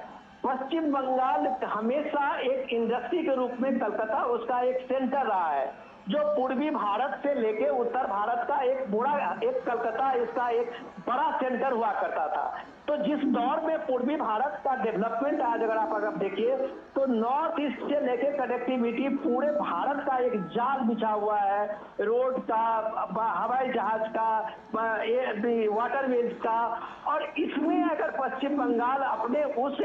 बिजनेस के एक्टिविटीज को बढ़ा नहीं रहा है तो ये जरूर वहां के लोगों के बीच में एक फ्रस्ट्रेशन है कि शायद ममता बनर्जी की आज पॉलिसी रही है और उस पॉलिसी के चलते पश्चिम बंगाल काफी पिछड़ गया है। तो पश्चिम बंगाल में सिर्फ वोट की राजनीति करते हुए पश्चिम बंगाल में अपनी पार्टी को, टीएमसी को एक तरह से एक सर्वाइवल देने के लिए ममता बनर्जी जो पॉलिसी बनाती रही है, उसमें बंगाल का एक समग्र विकास का जो डेवलपमेंट था, वो चाहे उनका टूरिज्म का दार्जिलिंग हो या पहाड़ के और दूसरे इलाका हो, सारे इलाके टूरिज्म के नक्शे से लगभग कट्टे से चले गए थे। तो ये सारी चीजें जब आप इन सारी इलाकों में देखते हैं, कोलकाता में आप प्राइम मिनिस्टर मोदी की इस रैली में देखते हैं, तो शायद लोगों के मन में ये भरोसा जगा है कि डेवलपमेंट का, विकास की जो धारा पूरे भारत में चली है, उसी धारा से खास करके पश्चिम बंगाल को भी जोड़ना जरूरी है। और ये पश्चिम बंगाल तब जुड़ेगा जब प्राइम मिनिस्टर मोदी को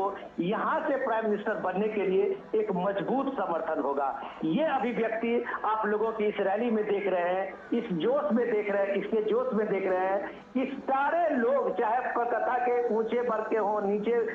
निम्न वर्ग के लोग हों, चाहे वो बिजनेसमैन हो, चाहे वो छोटे कारोबारी हो, कारीगर हो, सारे लोग अपने सब कुछ छोड़ के आज प्राइम मिनिस्टर मोदी के स्वागत में नॉर्थ ब्लॉक कलकत्ता के आशीष रोड शो में दोनों बगल खड़े हुए हैं। तो आप कह सकते हैं कि बंगाल के मन में मोदी है, जो आज के रोड शो का थीम है वो साफ साफ आपको दिख रहा है।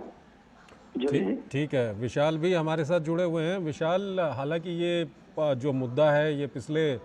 4-5 दिन में ही ये मुद्दा डेवलप हुआ है, क्योंकि जो 77 मुसलमान जातियों को ओबीसी घोषित करना गैर कानूनी और असंवैधानिक करार दिया गया कलकत्ता हाईकोर्ट की ओर से, उसके बाद लगातार बीजेपी भी टीएमसी पर हमलावर है, टीएमसी न्यायपालिका पर भी सवाल उठा रही है। ग्राउंड पे कितनी गूंज है इस मुद्दे की? देखिए चंद्रशेखर, मैं बार बार यही बात बोल रहा हूँ कि अगर आप ग्राउंड पे हैं, अगर आप ग्राउंड कवर कर रहे हैं, तो आपको ग्राउंड रियलिटीज के बारे में ज्यादा पता रहेगा। इसलिए मैं आपको ये बोल रहा हूँ, आपका ये जो सवाल है कि लोगों का क्या रिएक्शन है, प्रधानमंत्री ने आज स्टेज पे जब ये बोला कि आप न्यायपालिका पर सवाल उठा रहे हो, तो क्या जजों के पीछे भी तुम अपने गुंडे छोड़ दोगे? जब प्रधानमंत्री ने यह सवाल किया तो पब्लिक का बहुत जबरदस्त रिस्पांस था, और इसी से आप इस बात का अंदाजा लगा सकते हैं कि ये जो हाई कोर्ट का डिसीजन आया है, इसका टाइमिंग बहुत इंपॉर्टेंट है। इलेक्शन चल रहे हैं, 7वां फेज बाकी है, और ये फर्दर पोलराइज कर देगा चीजों को। और ये जो है टीएमसी इस बात को लेकर बहुत ज्यादा चिंतित है कि उनको एक तरह से ये दिखाया जा रहा है कि जहां वो बात करती है मां माटी मानुष की, ऐसे में वो मुस्लिम अपीजमेंट का जो उस पर आरोप लग रहा है, उसको हाईकोर्ट ने उस पर स्टैंप लगा दी है। और ये जो टाइमिंग है, ये उसके लिए बहुत एक, जैसे कि बोलते हैं कि एक डेथ सेंटेंस की तरह आया है, क्योंकि तो बंगाल का जो साइक रहा है, जो साइकोलॉजी रहा है, वो लेफ्ट खत्म हुआ, लेफ्ट का कार्डर शिफ्ट हो गया टीएमसी में। कोई भी पार्टी अपने कार्डर के नाम पे जानी जाती है। अगर हम बीजेपी की बात करते हैं तो बंगाल में बीजेपी का कार्डर इतना ज्यादा स्ट्रांग नहीं है अभी भी, तमाम रैलीज के बावजूद, अगर हम कंपेयर करें हम टीएमसी से। लेकिन जो टीएमसी के सामने जो सबसे बड़ा खतरा अब खड़ा हो गया है, जो लोग बातचीत में कर रहे हैं, कि अगर टीएमसी ये चुनाव हार जाती है तो स्टेट इलेक्शन से पहले टीएमसी का जो कार्डर है वो बीजेपी में जा सकता है, क्योंकि वो यूथ है। यूथ फोर्स को आप किसी भी तरह गाइड कर सकते हैं, उसको एक मिशन चाहिए, उसको एक डायरेक्शन चाहिए। और जब उसको लगेगा कि ये पार्टी के ने मुझे मेरा मिसयूज किया, और जो सामने जो पार्टी है वो मुझे एक उद्देश्य दे रही है, तो ये विवेकानंद ने कहा था, wake arise and stop not till the goal is reached. तो जो युवा है वो उसमें डाइवर्ट हो जाएगा। और टीएमसी के सामने अब ये सबसे बड़ा खतरा है कि कहीं वो अपना कार्डर ना खो दे बीजेपी को। और यही बीजेपी जानती है कि उसके पास ये सबसे अच्छा मौका है। प्रधानमंत्री की बार बार रैलियां, प्रधानमंत्री की मौजूदगी, प्रधानमंत्री का भाषण, प्रधानमंत्री का व्यक्तित्व, प्रधानमंत्री का डायरेक्ट कनेक्ट करना लोगों से, और प्रधानमंत्री के लिए खास तौर से महिलाओं का और बच्चों का जो अपार प्यार है, वो टीएमसी के लिए खतरे की घंटी बना हुआ है। और इसीलिए ममता बनर्जी भी पूरी कोशिश कर रही है कि बार बार वो मां माटी मानुष का नारा देकर वो लोगों को अपने पास बुलाने की कोशिश करे, अपने कार्डर को समेटने की कोशिश करे। लेकिन जिस तरह से उनका जो ये एक एंटी इनकम्बेंसी डेवलप हो गया है बंगाल के अंदर, वो उनके लिए एक बहुत बड़ा चैलेंज है कि उसको वो कैसे कंट्रोल करें। और जब प्रधानमंत्री बार बार यहाँ पर आके लोगों से मुखातिब होते हैं, रैली करते हैं, आज की जो रैली है ये बहुत बड़ा ग्रैंड शो है, और बीजेपी के लिए एक ये वाटरशेड होगा इस इलेक्शन के अंदर, क्योंकि ये जो रोड शो है वो बीजेपी की जड़ों को और ज्यादा मजबूत कर देगा, खास तौर से शहरी इलाकों में। और अगर हम बात करते हैं कोलकाता की, कोलकाता में आसपास के गांव के लोग, दूसरे स्टेट के लोग भी यहाँ पर रहते हैं, पीढ़ियों से रह रहे हैं, जो अब यहाँ के वोटर बन चुके हैं, चाहे वो बिहार झारखंड के भी हो, तो वो बीजेपी के लिए एक बहुत प्लस पॉइंट हो जाता है चंद्रशेखर। और आज रैलियां करी है प्रधानमंत्री ने, जनसभाएं करी है, कल उनकी जनसभाएं हैं, आज उनका रोड शो चल रहा है, और इससे पहले भी वो आते रहे। और इसके अलावा जो संदेश खाली का जो मुद्दा है वो जले पे नमक छिड़क रहा है उस पार्टी के ऊपर जो ये कहती है मां माटी मानुष। अगर आप मां की सुरक्षा नहीं कर सकते तो आप स्टेट की सुरक्षा कैसे करेंगे, वो भी एक महिला मुख्यमंत्री होते हुए। और जहां पर एक एमपी जो अब उनको टिकट नहीं मिला है, लेकिन वहां पर जो टीएमसी की एमपी है संदेश खाली में, वो भी एक महिला है, और जो अब तक वहां पर गई नहीं। पत्रकारों ने जब उनसे पूछा कि भाई आपके कॉन्स्टिट्यूएंसी में इतना बड़ा ये हादसा हो गया, आप वहां पर गए नहीं, तो उनका जवाब था, अरे वहां पर तो 174 लगा हुआ है। उनको 144 और 174 का डिफरेंस नहीं पता था, और ये तमाम अखबारों में हेडलाइंस भी छपी, और टीएमसी को बहुत शर्मसार होना पड़ा अपने एमपी की वजह से। और इसलिए मैं आपसे कह रहा हूं कि ये जो कार्डर शिफ्ट का जो एक सिलसिला है खासतौर से बंगाल में, वो एक बड़ा चैलेंज है खासतौर से टीएमसी के लिए। अगर उसकी पॉपुलैरिटी घटती है, टीएमसी की बीजेपी की बढ़ती है, तो कार्डर का जो शिफ्ट होगा वो उसकी कमर तोड़ देगा। चंद्रशेखर, विशाल, आपसे ये भी जानना चाहेंगे क्योंकि आप जगह जगह पे घूम रहे हैं, बंगाल की हम बात करें तो जो मुख्य तौर पे मुकाबला है वो बीजेपी और टीएमसी के बीच में दिखाई दे रहा है, लेकिन बंगाल में सीपीएम भी काफ़ी वहाँ पर सक्रिय रही है और कांग्रेस का भी कुछ जगहों पे अच्छा खासा वहाँ पर वोट बैंक है। इन दो पार्टियों के क्या हालात हैं इस वक्त? देखिए चंद्रशेखर, आपने बड़ा अच्छा सवाल किया। और जब हम यहाँ पर ट्रैवल कर रहे हैं, गांव देहात में जाते हैं, तो मुझे दो झंडे प्रोमिनेंटली दिखाई देते हैं, एक टीएमसी का और एक बीजेपी का। जब हम बात करते हैं सीपीएम का, तो यदा कदा सीपीएम का भी झंडा दिखता है, कांग्रेस का झंडा बहुत कम दिखाई देता है या ना के बराबर। तो जो इंडिया ब्लॉक जो है, जिसे आप इंडी गठबंधन भी कहते हैं, वो जब कंबाइंड फोर्स होकर लड़ रहा है, देखिए वोट बैंक तो आपका एक ही है और वो है माइनॉरिटीज का। अब माइनॉरिटी का वोट बैंक कितनों में डिवाइड होगा? टीएमसी में डिवाइड होगा या अब जो कंबाइंड फोर्स बनकर आ गया है कांग्रेस और लेफ्ट के बीच में, लेकिन डिवीजन तो तय है। ऐसे में अगर आप पोलराइज हो जाता है पूरा ये इलेक्शन और संदेश खाली के नाम पे या फिर ये जो हाई कोर्ट का डिसीजन आया उसके नाम पे, तो उसका सीधा सीधा फायदा जो है वो बीजेपी को मिलता नजर आ रहा है। और खासतौर से जो अर्बन वोटर है, जो यूथ वोटर है और जो महिला वोटर है, वो अब बीजेपी की तरफ शिफ्ट होने लगा है। यहाँ तक कि जब हम बात करते हैं बीजेपी की, तो जो गरीब आदमी है, जो डेली वेजर है, वो भी बीजेपी की तरफ बड़ी उम्मीद भरी निगाहों से देख रहा है। हमने देखा कि एक बंगाल में लंबा इतिहास रहा लेफ्ट रूल का, और तब ये कहा जाता था कि लेफ्ट ने बेशक इंडस्ट्रियलाइजेशन नहीं किया हो, इकोनॉमी को नहीं बढ़ाया हो, लेकिन उन्होंने सरकारी नौकरियों को उन्होंने प्रमोट किया। लेकिन जब हम ये बात कर रहे हैं, जो रिजर्वेशन की बात है, जो लड़ाई हो रही है रिजर्वेशन को लेकर, तो रिजर्वेशन किस लिए चाहिए? आरक्षण किस लिए चाहिए? सरकारी नौकरी में चाहिए। सरकारी नौकरी के अंदर अगर आप उन दूसरे जातियों को लेकर आ जाते हैं, तो ऑलरेडी जो एग्जिस्टिंग जो लोग हैं उनमें आपस में क्लैश पैदा होता है। ये बिल्कुल उसी तरह से अगर हम आप कंपेयर करें कि राजस्थान के अंदर जो गुर्जर एजुकेशन हुआ, वो इसलिए हुआ कि जब जाटों को ओबीसी में शामिल किया गया, तो गुर्जर साइडलाइन हो गए और तब उन्होंने डिमांड की कि हमको भी एसटी स्टेटस दिया जाए। तो ये जो आरक्षण का जो रिजर्वेशन का जो पाए है, पाए चार्ट अलग अलग हिस्सों में जो बटा हुआ है, उनमें अगर गड़बड़ी होती है तो फिर जो लोग हैं, जो मेजोरिटी में है, वो अपने आप को असुरक्षित महसूस करते हैं। और हाईकोर्ट जब ये कहता है कि आपने ये गलत किया है, तो ये बात और भी ज्यादा पुख्ता हो जाती है। और ऐसे में अगर आप ये कहें कि न्यायपालिका ने टाइमिंग को देखकर ये फैसला दिया या वो जो है पॉलिटिकली मोटिवेटेड है, तो ये एक अपने आप में बड़ा सवाल खड़ा करता है कि आपको अपने ही हाईकोर्ट पे भरोसा नहीं है, तो ये क्या है? क्योंकि हाईकोर्ट ने ऐसा एक डिसीजन भी लिया, जो यहाँ पर जो फॉर्मर जस्टिस थे, बीजेपी कैंडिडेट है, उन्होंने कुछ टिप्पणियां की थी, तो हाईकोर्ट ने उनको भी चेक किया था। तो ऐसा नहीं कह सकते कि हाईकोर्ट पार्शियलिटी के साथ अपना वो वर्डिक्ट दे रहा है, क्योंकि हम ये मानते हैं कि हमारा जो कानून व्यवस्था है उस पर हमें भरोसा होना चाहिए। चंद्रशेखर, ठीक है विशाल, हमारे साथ बने रहिए। विनोद जी हमारे साथ जुड़े हुए हैं। विनोद जी, ममता बनर्जी या टीएमसी की हम बात करें तो वो सीधे तौर पे इंडिया गठबंधन का हिस्सा है नहीं। एक बयान उनकी ओर से ये ज़रूर आया था कि वो बाहर से समर्थन दे सकते हैं। ऐसे में हर आदमी चाहता है कि उसके देश में एक स्थायी सरकार हो, ऐसी सरकार हो जो देश का भला करे, उसका भला करे। इसका कितना फ़ायदा बीजेपी को मिलने वाला है पश्चिम बंगाल में? देखिए, अगर हम चंद्रशेखर जी अगर इसको देखें, आपके सवाल का जवाब दे, तो ये सबसे इम्पोर्टेंट ये है कि बंगाल में चाहे वो टीएमसी हो, चाहे लेफ्ट हो, चाहे कांग्रेस पार्टी हो, सारे पार्टियों का, इन सारे पार्टियों का जो वोट का आधार है वो 30-32% मेजोरिटी का वोट जो है वो सब पार्टी की नजर उस वोट बैंक पे होती है।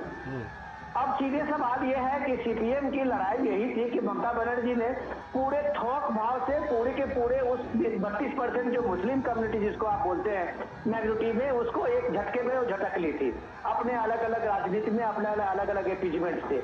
कांग्रेस की हालत में आप ये देखिए कि राहुल गांधी का अभी जो न्याय यात्रा की निकली थी पश्चिम बंगाल के कई मुर्शिदाबाद से लेके, जो उनका एक पुराना ट्रेडिशनल इलाका रहा है, ममता बनर्जी सरकार ने वहां पे कांग्रेस की भारत जोड़ो न्याय यात्रा के परमिशन भी नहीं दी थी। अधीर रंजन चौधरी उसके लिए धरने पे बैठे हुए थे। तो ये कौन सा इंडिया गठबंधन है कि दूसरा गठबंधन के नेता, दूसरे पार्टी के नेता उसी गठबंधन से अगर वहां न्याय यात्रा निकालने चाहते हैं तो उसको ममता बनर्जी सरकार ने परमिशन नहीं दी थी, आपको शायद याद होगा। तो इम्पोर्टेंट चीज है कि ममता बनर्जी वहां मुस्लिम वोट को लेके जिस तरह से मुखर है, और और उस देखिए आप प्राइम मिनिस्टर मोदी के हाथ में इस कमल को लेके देखिए कि अभी ये किसी वहां के जो भीड़ में आए हुए किसी दर्शक ने एक तरह से ये सौगात के रूप में देखी दे दी है। तो ये बंगाल के मन में मोदी जो आप है वो आप देखिए कि कमल को लेके लोगों में उत्सुकता क्या है। और जिस बात की उत्सुकता की हम कह रहे थे कि उस भीड़ को आप देखिए और उसके बाद हर के हाथ में उस मोबाइल फोन को देखिए जो प्राइम मिनिस्टर मोदी के इस कमल का जो गुच्छ लिए हुए वो लोगों के बीच में है। तो किस तरह से एक एक लम्हे को कैद करने के लिए तैयार है। ये इस बात को किसी पार्टी ने कभी तरजीह नहीं दी, चाहे वो टीएमसी हो, चाहे कांग्रेस हो, चाहे वो सीपीएम हो। उनको ये लगा कि बंगाल में अपना राज स्थापित करना है, बंगाल में एमपी इलेक्शन जीतना है तो सिर्फ मुस्लिम वोट बैंक जो है उसी को पहला दुरुस्त करना है। क्योंकि उनको लग रहा था कि ये जो बंगाल के इंटेलेक्चुअल है और दूसरी कम्युनिटी जो कम्युनिटी हिंदू सनातन वाले कम्युनिटी है उनमें इतना डिवीजन है कि उसके पीछे वो कभी रहे ही नहीं। तो ये एक तरह से आपने देखा होगा कि इसमें ये बड़ी कामयाबी है कि प्राइम मिनिस्टर मोदी ने बीजेपी के इस अभियान को खास करके वहां पश्चिम बंगाल में लोगों के बीच में फैलाया और एक तरह से यूनाइट किया है। अब जो ये यूनाइटेड जो आप देखते हैं ये पीएम मोदी का सबसे बड़ा वोट बैंक है। और ये वोट बैंक में जब आप लोगों को देखते हैं इस भीड़ में लोगों के एक शहरी मतदाताओं की आप इस तरह की ललक को आप देखते हैं तो आपको लगता है कि आज दूसरी पार्टियों को भी इससे खतरा लगने लगा है। तो यही कारण है कि ममता बनर्जी अकेला चलो का नारा देती है कि वो सीपीएम और कांग्रेस से अलग दिखना चाहती है। लेकिन अलग दिखने के साथ साथ में वो अपने जो वोट बैंक है उससे अलग वो नहीं होना चाहती। इसलिए अगर कांग्रेस ने अभी तक यूसीसी पे सीएए पे कोई क्लियर स्टैंड नहीं लिया है, लेकिन ममता बनर्जी पब्लिक रैलियों में कहती है कि पश्चिम बंगाल में हम यूसीसी लागू नहीं होने देंगे। तो पश्चिम बंगाल में क्या ममता बनर्जी चाहती है कि वहां ट्रिपल तलाक का जो ये नियम है वो लागू रहे, बहुविवाह प्रथा जो है वहां ये लागू रहे। वो किसी भी हालत में वहां मौलवियों को नाराज नहीं करना चाहती है। लेकिन इस स्टैंड को लेके सीपीएम और बाकी जो दूसरा कांग्रेस है उनका स्टैंड बहुत क्लियर नहीं है। तो ममता बनर्जी का जो स्टैंड है वो अभी भी सीधे सीधे वो अपने अपीजमेंट को वोट बैंक को लेके है। और यही कारण है कि उनका जो इतना वो एक ओवरडोज अपीजमेंट है उसका रिएक्शन आप पश्चिम बंगाल में देख रहे हैं, कोलकाता की इन सड़कों पे देख रहे हैं। जब रामनवमी का जुलूस निकलता है तो उसको पुलिस बैरिकेड करती है, परमिशन नहीं दिया जाता है। 4 दिन तक लगातार इसी शहर के इसी सड़क पे वहां दंगा होता है रामनवमी के जुलूस में, रामनवमी के त्योहार में, चाहे वसंत पंचमी के मूर्ति विसर्जन में। तो ये बात लोगों को लगने लगा है कि क्या पश्चिम बंगाल में सनातन के लोगों को, हिंदू के जो धर्म के मानने वाले लोग हैं, उनके पर्व त्योहार को जो मानने वाले लोग हैं उनको आजादी नहीं है। और ये बात साफ साफ दिखता लगता है कि हर त्योहार के समय में आप पश्चिम बंगाल में किसी न किसी तरह का उपद्रव देखे होंगे, किसी तरह का रायत देखे होंगे। तो ये चीज एक पीएम मोदी से उनके सिक्योरिटी का भी एश्योरेंस मिलता है कि कम से कम ये इन्हें लगता है कि उनकी जो धार्मिक आजादी है वो पश्चिम बंगाल में अगर सुरक्षित होगी जब वहां बीजेपी मजबूत होगी। तो ये सारा रिएक्शन आप जब देखते हैं तब ये कलकत्ता की सड़कों पे आप देख रहे हैं, लोगों के इस हुजूम में आप देखते हैं तो वो भी एक रिएक्शन है जो अभी तक टीएमसी को वहां जिताती रही है। वहां के मतदाताओं का जो उनका समर्थन उनको मिलता रहा है वो इस बार आप अगर बीजेपी की तरफ में आप देखते हैं तो वो ओवरडोज अपीजमेंट ही है जो ममता बनर्जी सीपीएम और कांग्रेस की पॉलिटिक्स करती रही है। तो ये सारी चीज जब आप पश्चिम बंगाल में आप देखते हैं तो ये बीजेपी का और खास करके पीएम ठीक मोदी का है विनोद जी, कॉन्फिडेंस है। अब लगता है ये रोड शो अपने अंतिम चरण में पहुंच चुका है क्योंकि प्रधानमंत्री नरेंद्र मोदी अभी अपने रथ से नीचे उतर रहे थे। वो दृश्य हमने आपको दिखाए, ये आप देख सकते हैं प्रधानमंत्री पहुंच चुके हैं जो स्वामी विवेकानंद जी का आवास है, वहाँ पर ये रोड शो समाप्त होना था तो प्रधानमंत्री जी वहाँ पर पहुँच चुके हैं। विनोद जी, एक सवाल आपसे यहाँ पे काफ़ी ज़रूरी हो जाता है कि नेताजी सुभाष चंद्र बोस की जो विरासत है उसको एक महत्वपूर्ण स्थान दिलाने में प्रधानमंत्री का खासा योगदान रहा है। ये कितना महत्वपूर्ण है अगर हम पश्चिम बंगाल के लिहाज से बात करें? चंद्रशेखर जी, आपने बहुत शानदार सवाल किया। जो आजाद हिंद फौज के से बात करते हैं हम जब कभी और नेताजी की बात कर रहे हैं तो उनका नाम कम से कम अब 50-60 साल में आजादी के बाद एक गुमनामी में धकेल दिया गया था। आपको याद होगा कि लाल किले में प्राइम मिनिस्टर मोदी ने सबसे पहले आजाद हिंद फौज के जयंती पे वहां किस तरह से नेताजी को वो कॉम्प्लीमेंट दिया था, वो एक श्रद्धांजलि, एक बहुत बड़ा एक उन्होंने एक भव्य आयोजन किया था। आपने देखा होगा कि जिस राजपथ की बात होती थी वहां सुभाष चंद्र बोस का भव्य प्रतिमा लगा के उसका कर्तव्य पथ नाम दिया गया है। तो दिल्ली में जहां सुभाष चंद्र बोस को इस राजधानी दिल्ली में एक तरह से हाशिए पे डाल दिया गया था, प्राइम मिनिस्टर मोदी ने अपने उस स्वतंत्रता सेनानी के अव्वल सेना नायक को, सुभाष चंद्र बोस को वो जगह दी है और भारत के प्राण के प्रतिष्ठा में जिनका एक बड़ा योगदान रहा है उनको दिल्ली के उस कर्तव्य पथ को सामने में लाया है। जब आप पार्लियामेंट देखते हैं, संसद भवन देखते हैं, उसके ठीक सामने में कर्तव्य पथ पे आप सुभाष चंद्र बोस को अगर आप देखेंगे तो आपको लगेगा कि ये देश के नायक हैं जिन्हें अब तक एक तरह से हाशिए पे डाला गया था, गुमनामी में रखा गया था। वो गुमनामी का दौर खत्म हुआ और सुभाष चंद्र बोस मुख्य धारा में उस नई पीढ़ी के सामने में खड़े हैं। जो भी कोई कर्तव्य पथ पे जाएंगे तो सुभाष चंद्र बोस उनको सामने में मिलेंगे। तो ये एक बड़ी बात है। जब आप स्वामी विवेकानंद के इस स्टैच्यू के सामने में पीएम को देखते हैं और पुष्पांजलि करते हुए देखते हैं तो ये भारत की एक सांस्कृतिक गौरव रही है, चेतना का रहा है। ये विश्व गुरु भारत जो है उसके एक प्रतीक रूप में स्वामी विवेकानंद है और वो स्वामी विवेकानंद अगर कलकत्ता में देश में अगर गुमनाम हो जाए तो ये कह सकते हैं कि भारत की जो परंपरा है, भारत की जो संस्कृति है उसकी एक सबसे बड़ी अवहेलना है। और प्राइम मिनिस्टर मोदी आज अगर कलकत्ता में है तो मां शारदा के उस भव्य उनके घर से उन्होंने शुरुआत की थी यात्रा को, तो स्वामी विवेकानंद के स्टेच्यू के सामने में अपनी यात्रा को, सब इस रोड शो को अब विराम दिया है। तो आप कह सकते हैं कि भारत की जो भारतीयता है, भारत की जो मौलिकता है, उस मौलिकता को एक पहचान देने के लिए प्राइम मिनिस्टर मोदी का ये रोड शो है जिसका नाम था बंगाल के मन में मोदी। ठीक है विनोद जी, दर्शकों की जानकारी के लिए हम बता दें कि प्रधानमंत्री का रोड शो यहीं पर समाप्त हुआ है। ये शिमला स्ट्रीट स्थित स्वामी विवेकानंद जी का ये आवास है जहां पर प्रधानमंत्री ने अपना रोड शो समाप्त किया और प्रधानमंत्री ने अपना रोड शो शुरू किया था नेताजी सुभाष चंद्र बोस की प्रतिमा पर पुष्पांजलि अर्पित